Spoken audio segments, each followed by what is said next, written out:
You've probably heard of the Communist Party of China a lot in the media these days. But what is this organization? How does it operate? Well, visually, it kind of looks like this.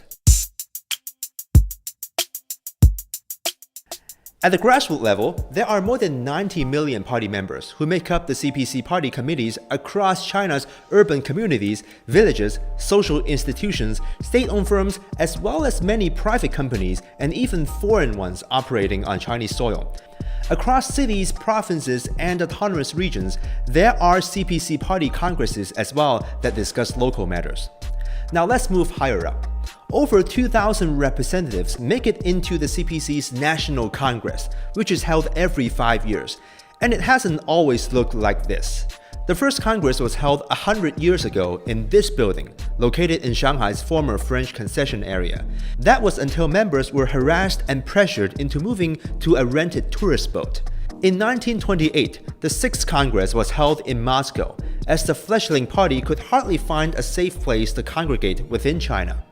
Today, the Congress is regularly held at the Great Hall of the People, Beijing, with the next one slated for 2022. But if National Congress is only held every half-decade, then who makes decisions when it's not in session? Enter the CPC Central Committee.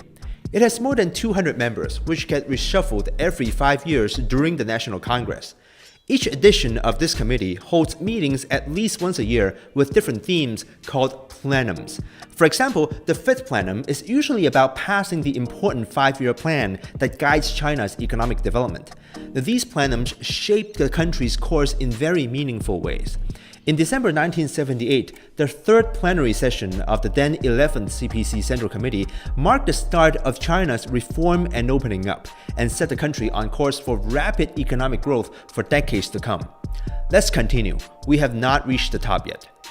Among the members of the CPC Central Committee, 25 of them will form the Politburo, which gathers regularly to vote on important matters. By design, they make decisions based on one person, one vote. Once a majority is reached, they speak with one unified voice.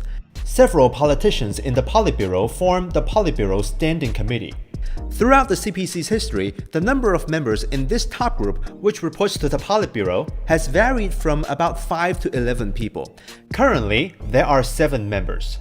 And who convenes meetings at the Politburo and the Politburo Standing Committee? The General Secretary. Xi Jinping currently serves in this position. He is also the president of China, having been voted in by the National People's Congress. Several other top CPC leaders hold important state positions as well.